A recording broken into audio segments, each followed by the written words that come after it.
Muy bien, bro. Abramos la palabra de Dios en Hechos, el libro de Hechos. Hemos estado estudiando Hechos por algunas semanas, algunos meses y ahí vamos. Hemos llegado al capítulo 16. La semana pasada estuvimos viendo algunos versículos del capítulo 16 y hoy continuamos donde nos quedamos la semana pasada, que es el versículo 19. Capítulo 16, versículo 19 de Hechos. Qué bonito escuchar Biblia, ¿no? Hechos 16, 19. Sígame con la mirada. Está larguito, pero no tanto, no sea exagerado. Ahí va. Hechos 16, 19. Pero viendo sus amos que había salido la esperanza de su ganancia, prendieron a Pablo y a Silas y los trajeron al foro ante las autoridades. Y presentándolos a los magistrados, dijeron: estos hombres, siendo judíos, alborotan nuestra ciudad y enseñan costumbres que no nos es lícito recibir ni hacer, pues somos romanos. Y se agolpó el pueblo contra ellos. Y los magistrados, rasgándoles las ropas, ordenaron azotarles con varas. Después de haberles azotado mucho, los echaron en la cárcel, mandando al carcelero que los guarde con seguridad, el cual, recibido este mandato, los metió en el calabozo de más adentro y les aseguró los pies en el cepo. Pero a medianoche, orando Pablo y Silas, cantaban himnos a Dios y los presos los oían. Entonces sobrevino de repente un gran terremoto, de tal manera que los cimientos de la cárcel se sacudían y al instante se abrieron todas las puertas y las cadenas de todos se soltaron. Despertando el carcelero y viendo abiertas las puertas de la cárcel, sacó la espada y se iba a matar, pensando que los presos habían huido.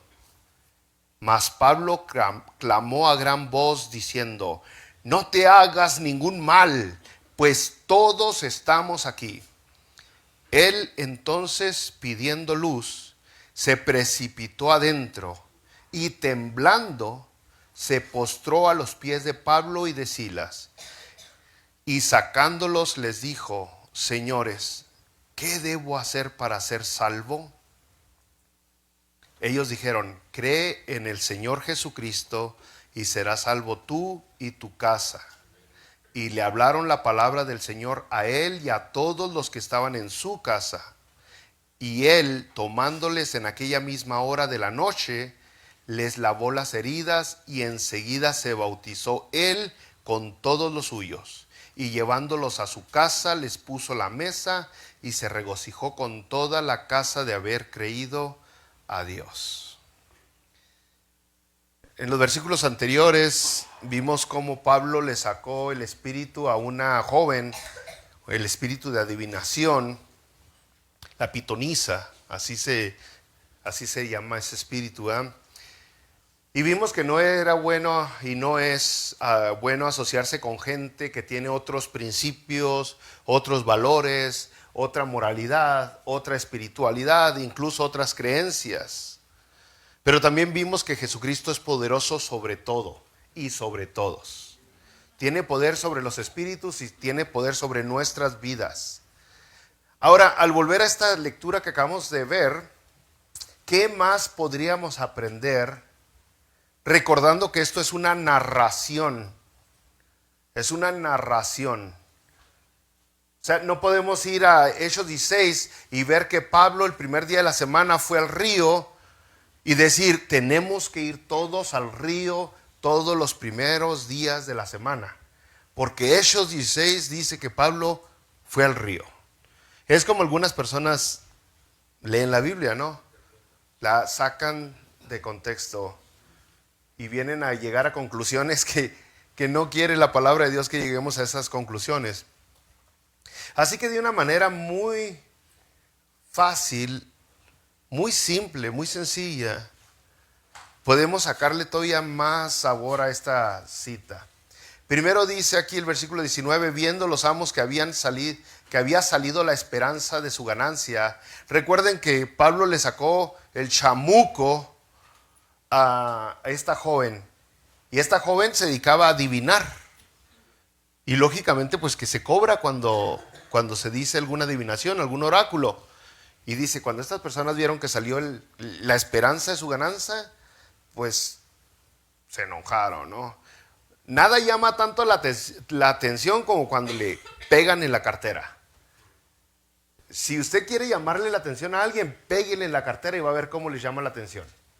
Luego van a voltear a verlo y van a decir, oye, ¿qué pasó? ¿Por qué?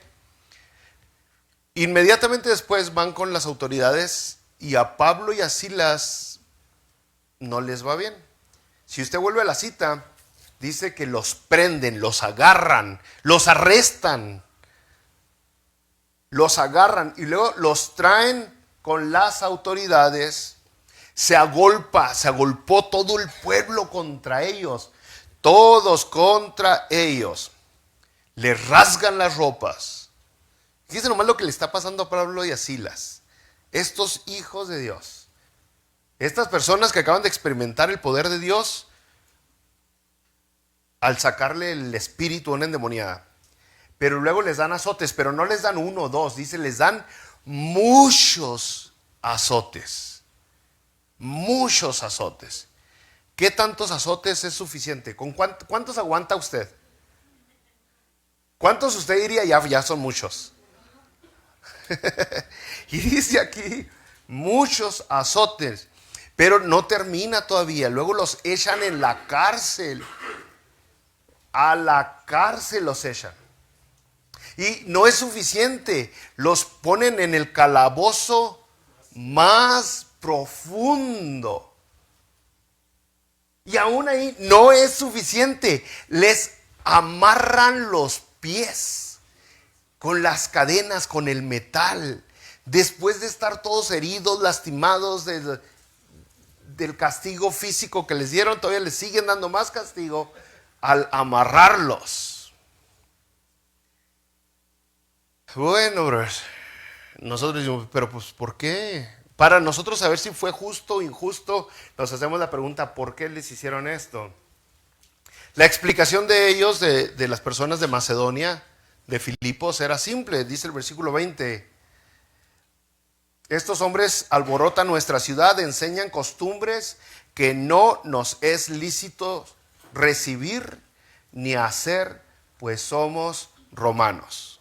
En este caso, todas estas personas, los que ellos mismos se identifican como romanos, admiraban, tenían en reverencia alto a la pitia o a la pitonisa o al pitón, al espíritu de adivinación que vimos la semana pasada, al espíritu. Y entonces llegan estos en contra de esto y dicen, eso no es nuestra costumbre. Nosotros tenemos por costumbre reverenciar, tener en alto estima este espíritu.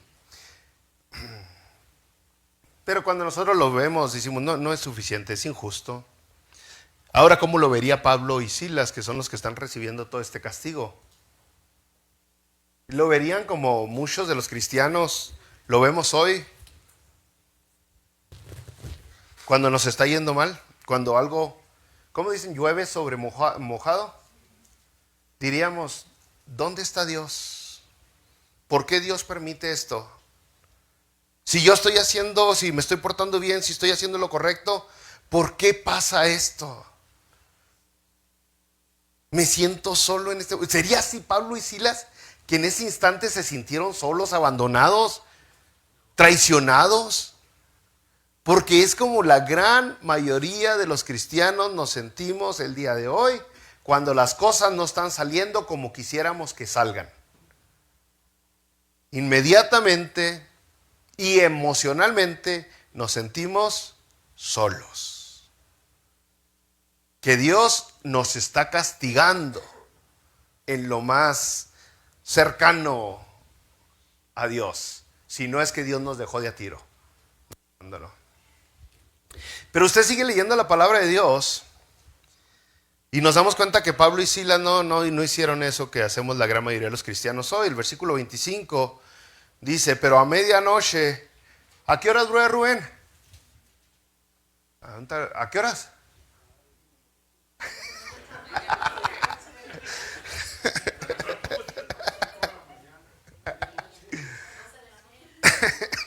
A media noche, ¿verdad?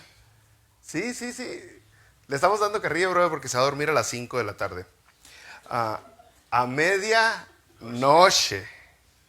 ¿Qué estaban haciendo ellos? Lamentándose por la vida tan injusta, porque no les están saliendo las cosas como salen, porque pues salió este problema, porque salió aquel estorbo. Ay, entonces, así hemos tenido personas, no sé, por cierto, hemos platicado con personas que nos dicen, cuando yo voy a la iglesia las cosas comienzan a salirme mal.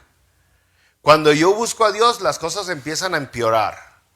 Entonces, ¿para qué busco a Dios si cuando no voy a la iglesia no hay tantos problemas con mi pareja, con mis hijos? Pero nomás empezamos a ir a la iglesia y las cosas se ponen así como que problemáticas.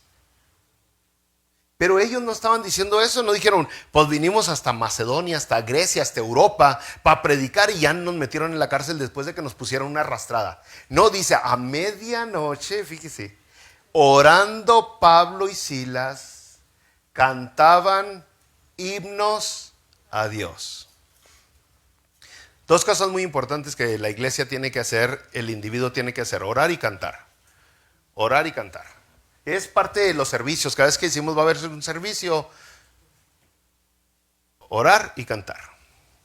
¿Y cuántos se han dado cuenta que hasta ahorita, desde que comenzamos, no hemos orado ni una sola vez? ¿Sí se dieron cuenta? A ver, levanten la mano. No, 2, 3, 4, y cuando menos. ¿Se fijaron que no hemos orado? Es con intención de que, a ver, ¿sienten que algo está fallando? Porque si no lo sentimos en la iglesia, mucho menos lo vamos a sentir en nuestras casas. Si no nos damos cuenta que venimos a la iglesia y no platicamos con Dios, pues mucho menos en la casa.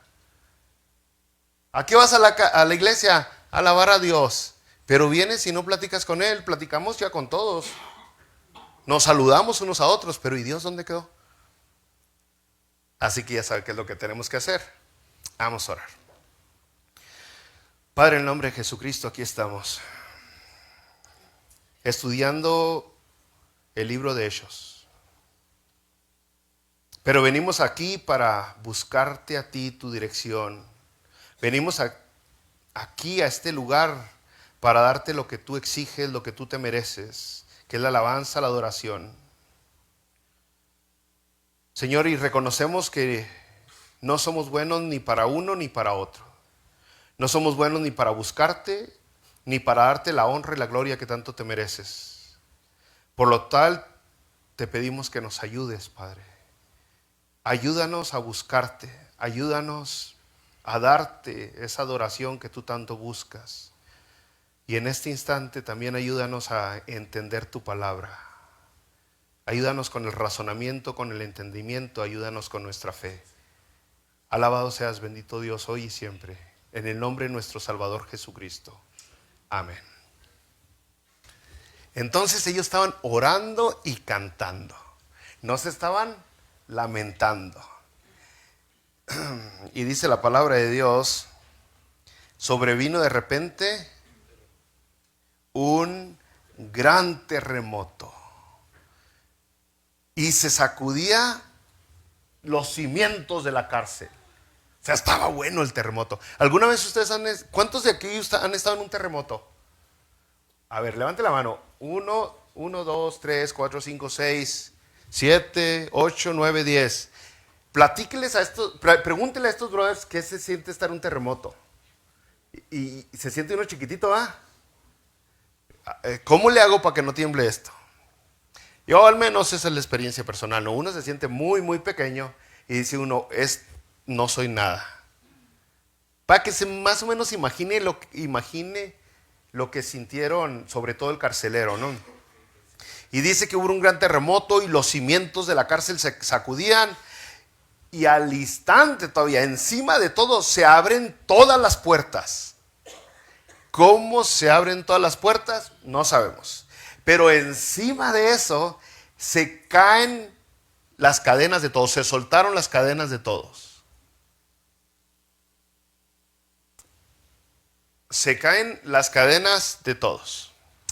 Bueno, aquí ya con esto, con esta lectura que llevamos aquí, ya podríamos concluir el día de hoy, porque nomás al ver esta narración, bro, nos damos cuenta de 2 o 3 cositas. Una de las cositas es que Dios puede intervenir, o sea, Dios tiene el poder para intervenir. Qué suave, ¿no? ¿Cuántos dicen amén? Dios puede intervenir.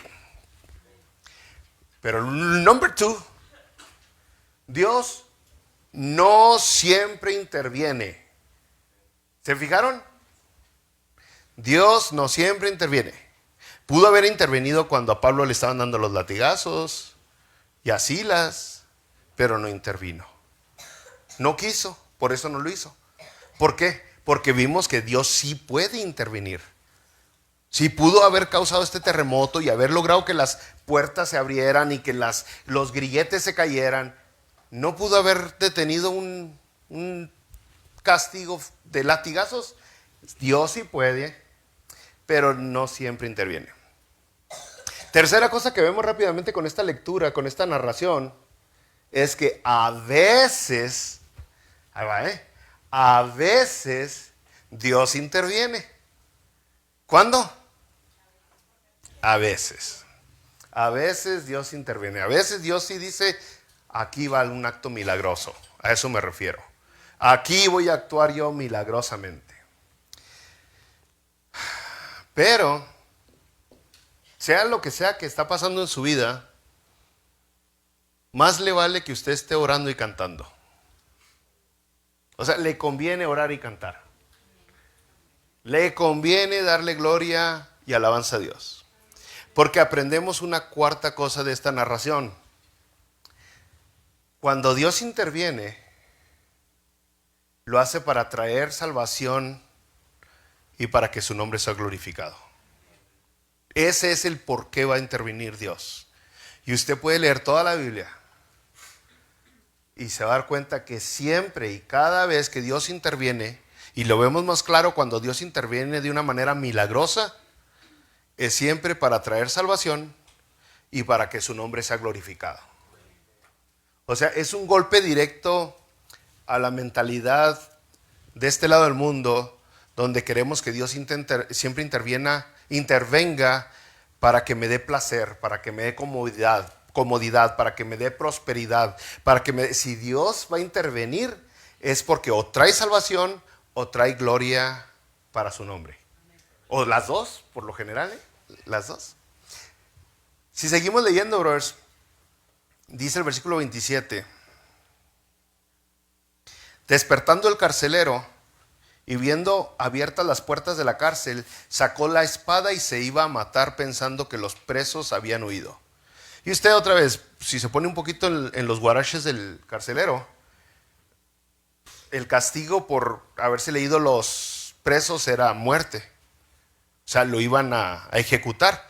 Y no era algo bonito, ¿verdad? Podría ser una ejecución tan dolorosa como la misma cruz, donde era dolorosa y larga. O sea, un sufrimiento alargado. Pero aparte de que ya tenían garantizada la muerte, era que les quitaban las pertenencias a toda su familia, los dejaban en la calle. Si tenían una casita, si tenían un plantío, todo, porque eran traicioneros, era traición al Estado. Entonces le convenía al carcelero quitarse la vida y dejar a su esposa y a sus hijos con la casita todavía, para que parecería que fue víctima de lo que acaba de suceder en la cárcel y no fue parte, como sucede en 2-3 de las cárceles por ahí, ¿no? 2-3 de las cárceles por ahí, donde se escapan los presos, y fue porque le ayudaron algunos carceleros. O sea, hubo corrupción.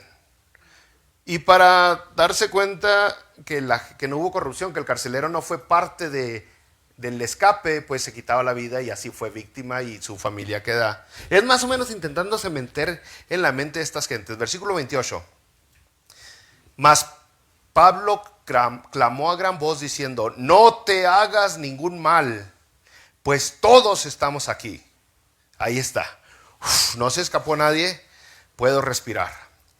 Él entonces, pidiendo luz, se precipitó adentro. ¿Por qué pidiendo luz? Porque estaban en un calabozo.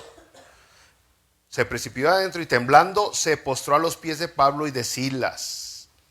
Y sacándolos les dijo: señores, primero se postró. Recuérdese con qué gente está tratando. No es que se tiene usted que postrar ante los pies de ningún sacerdote, de ningún pastor, de nadie. Están tratando en este momento todavía con gente que es pagana. Los paganos se postraban delante de cualquiera. Tenían dioses y deidades, muchos.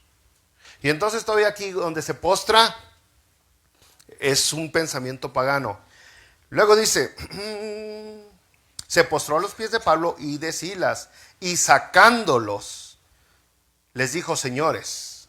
O sea, ya ve aquí que los sacó para donde no sabemos si para el patio, para el parque, a McDonald's los llevó, pero sí sabemos que los sacó de la oscuridad, donde se podía hacer una conversación más amena. Sacándolos, les dijo, señores, ahí está la pregunta del $1,000,000. ¿Qué debo hacer para ser salvo? Lógicamente, bro, es una narración, se está cortando mucho de la plática que hubo, mucho se está simplemente sintetizando, como dice el brother, se está resumiendo toda esta plática. Pero el carcelero vio el milagro, experimentó la presencia de Dios, vio que cómo tembló todo, cómo se abrieron las puertas, cómo se cayeron las cadenas. O sea, el carcelero ya tenía experiencia del poder de Dios. Y lo muy probable es que el carcelero mismo estaba escuchando los cantos de Pablo antes y de Silas. Aparte de todo eso, de la experiencia, vemos que Pablo y Silas debieron de haber platicado, porque dice, les dijo, ¿qué debo hacer para ser salvo? Ellos dijeron, cree en el Señor Jesucristo y serás salvo tú y tu casa. Resumido.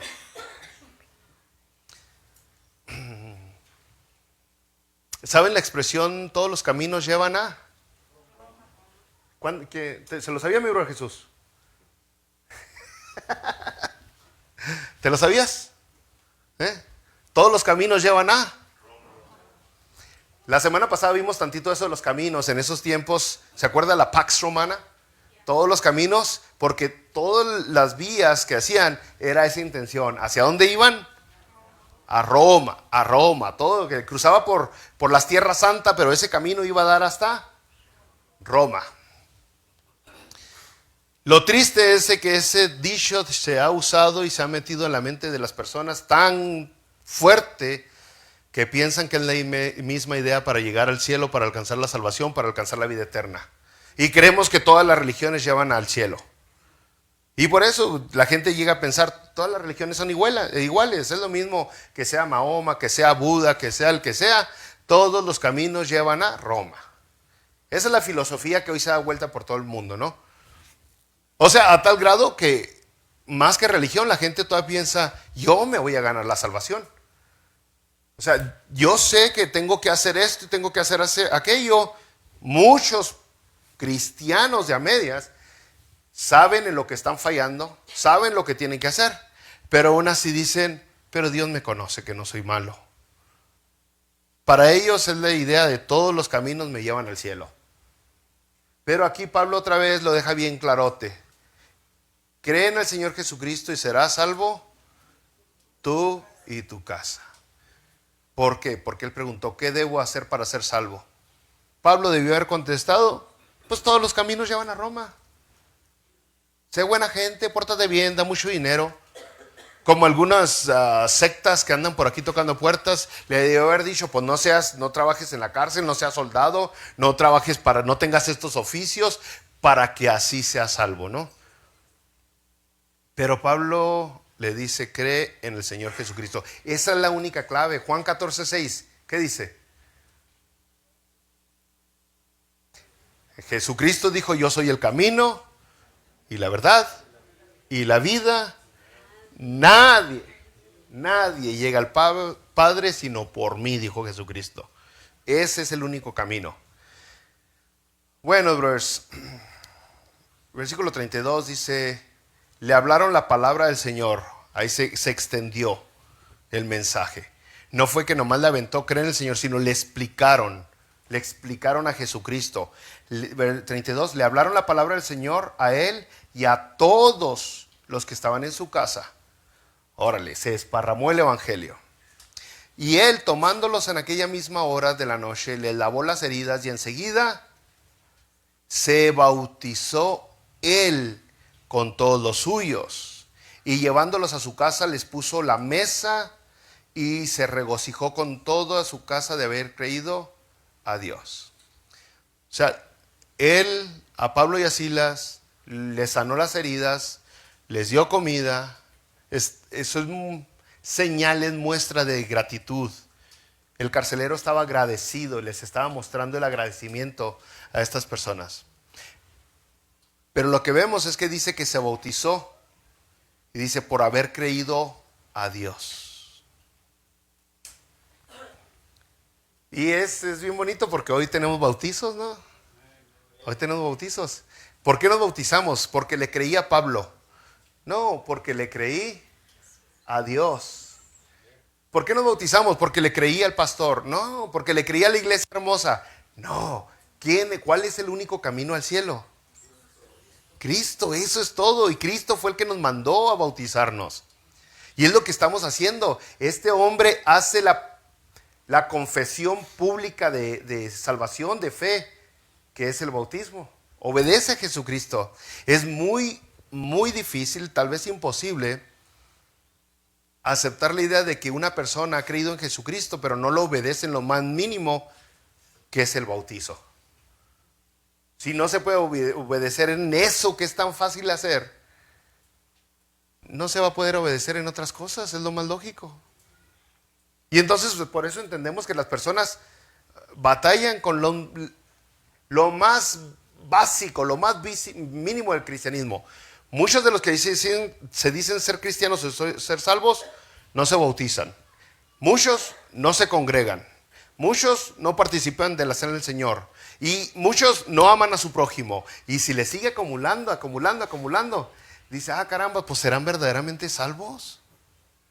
Si es lo más básico que nos pide Jesucristo. Es lo más sencillo, es lo más claro, es lo más obvio. Imagínense que uno de ustedes diga, brothers, yo soy salvo, pero los odio. A mí Dios no me dio el amarlos. Usted diría que, pero tienes al Espíritu Santo. No, sí lo tengo, pero los odio, me caen gordos. Es lo mismo que hacemos muchas veces con nuestra actitud. La palabra de Dios dice que el Espíritu Santo, los frutos del Espíritu es amor. ¿No más para unos cuantos? Para todos. Al final, el último, en Gálatas 5:22, el último fruto del Espíritu es dominio propio. ¿Cuántos tienen dominio propio?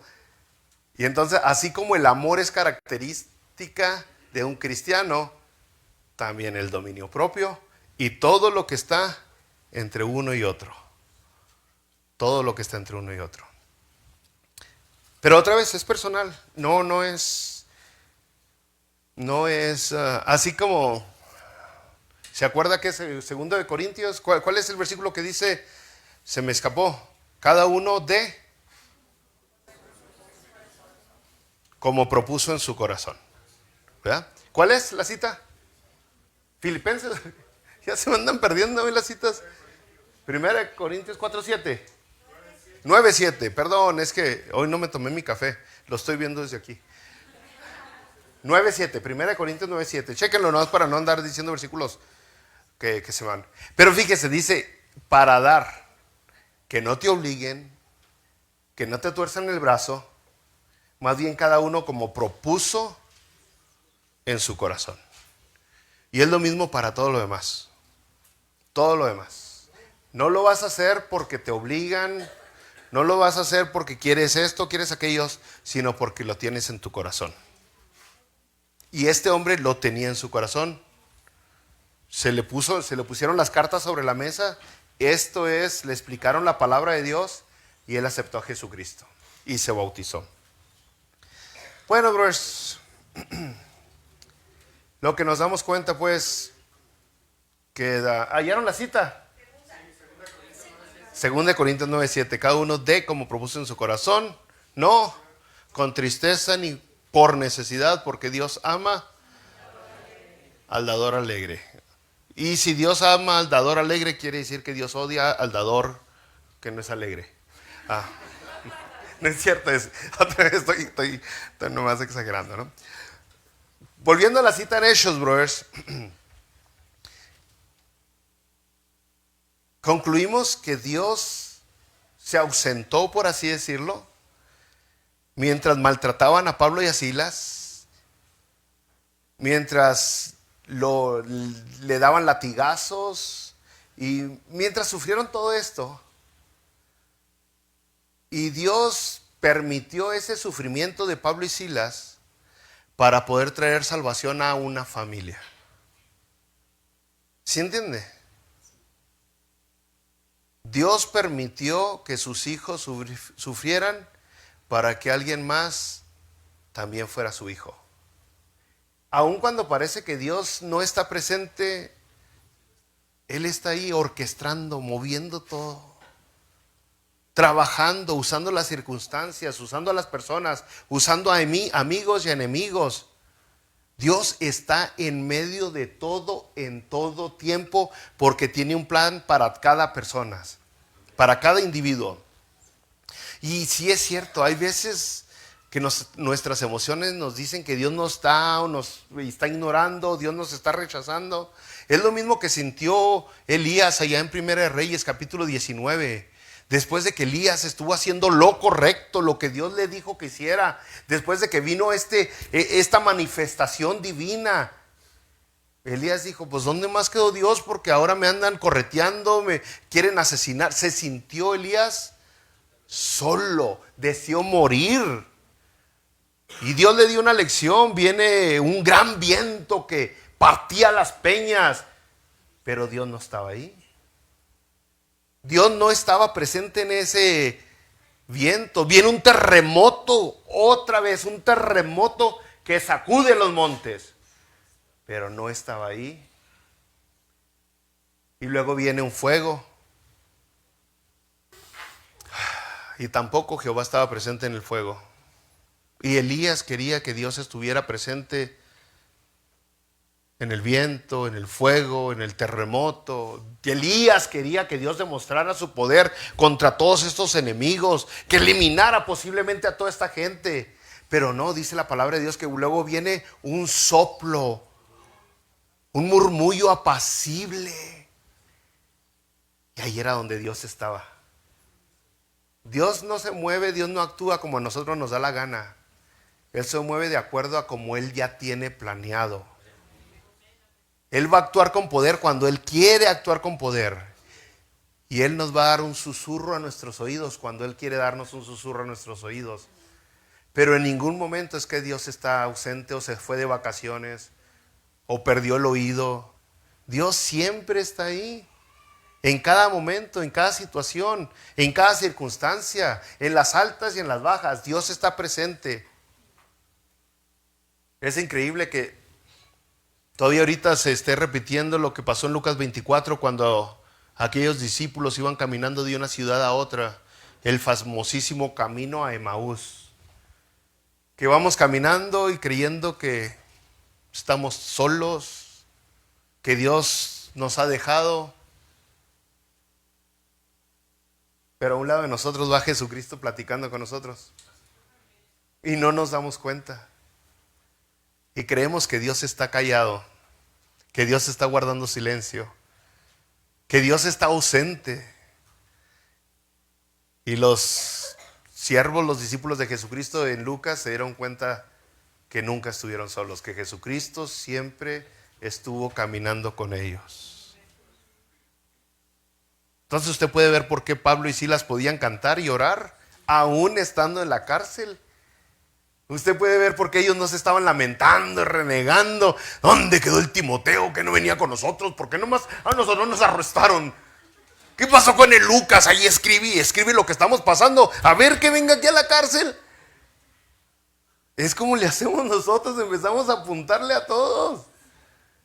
Pero ellos no estaban haciendo nada de ello. Nada de eso. Ellos estaban cantando y orando, porque entendían que Dios está presente en cada instante de sus vidas. No hay chiripas, no hay casualidades. Es Dios trabajando. Y muchas maneras nos están dando latigazos. Muchas veces nos están dando latigazos. Muchas veces nos están metiendo a la cárcel. Y estoy hablando poéticamente porque en este lugar donde vivimos, pues no somos tan maltratados, ¿verdad? Vayamos al último pasaje de hoy, Salmos 42. Salmos 42, fíjese, en el versículo 9 al 11, vamos a resumir con eso. Salmos 42, 9 al 11. Aquí el salmista pues se avienta un salmo preciosísimo. Salmo 42, versículo 9 dice: diré a Dios, roca mía, ¿por qué te has olvidado de mí? ¿Se fija lo que está diciendo? Salmo 42, 9, el salmista le dice a Dios, roca mía, ¿por qué te has olvidado de mí? ¿Por qué andaré yo enlutado por la opresión del enemigo? ¿Por qué no me va como yo quiero? ¿Dónde estás? Versículo 10. Con quien hiere mis huesos, mis enemigos me afrentan, diciéndome cada día, ¿dónde está tu Dios? ¿Se sentía solo el salmista o no? Se sentía solo y le está diciendo a Dios, ¿por qué te olvidaste de mí? ¿Por qué permites que me opriman los enemigos? Y me dicen, a ver, ¿dónde está tu Dios? ¿Dónde? Hoy esta semana escuché a unos científicos, no cristianos. Hay muchos científicos que creen en Dios y hay otro grupo que no creen en Dios. Pero este científico, que es un tanto popular, digamos, que no cree en Dios, cuando le preguntaron, bueno, ¿crees en Dios o no? Y él por años se burla junto con otros santos de la fe cristiana. Y dice, si el cristiano pudiera viajar al pasado, hace 2000 años, y vieran cómo los discípulos están robando a Jesús de la tumba, cambiaría todo lo que creen. Algo así dicen ellos, ¿no? Aunque la evidencia es clara de que nadie se robó a Jesucristo, de que Él resucitó. Pero el caso es de que ya le preguntaron que si cree o no cree en Dios. Y este hombre respondió, estoy abierto a creer. Si me dan la suficiente evidencia de que Dios existe, entonces creeré. No nos damos cuenta que lo que la gente está pasando es que se siente sola. La gente, estos ateos o agnósticos, como ellos mismos se clasifiquen, ellos mismos están más desesperados de encontrar a Dios de lo que nosotros estamos muchas veces. Y nosotros simplemente los etiquetamos. El salmista pasó ese momento donde él se sintió solo, donde le dice a Dios, ¿por qué te has olvidado de mí? Mira, la gente me dice, ¿dónde está tu Dios? ¿Cómo les demuestro? ¿Cómo se los pruebo? Pero fíjese el versículo 11. Se responde el mismo, dice, se habla al espejo, dice, ¿por qué te abates, oh alma mía? ¿Y por qué te turbas dentro de mí? Espera en Dios, porque aún he de alabarle, salvación mía y Dios mío.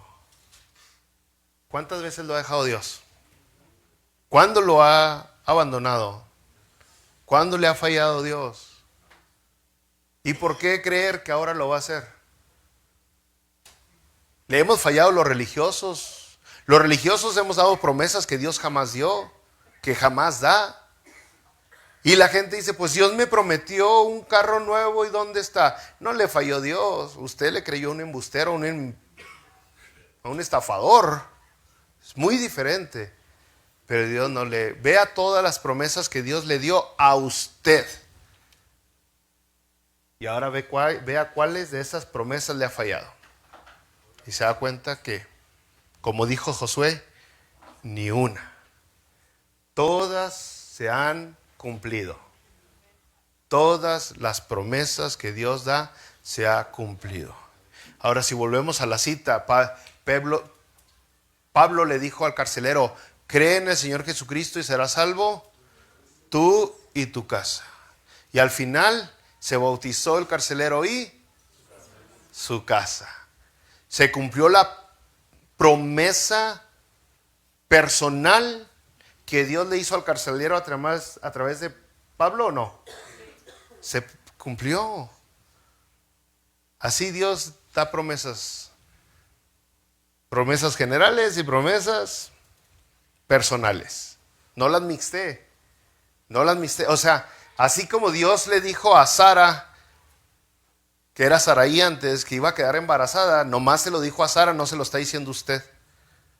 ¿O cuántos de ustedes dicen, ay, es que en la Biblia dice que voy a quedar embarazada? ¿A quién le dio Dios esa promesa? Así hay que ser trucha, inteligente. Ok, ¿a quién le está dando Dios las promesas? No puedo agarrar todas las promesas y decir que son para mí.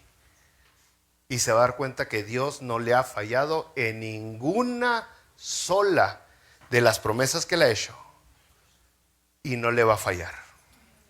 Vamos a orar.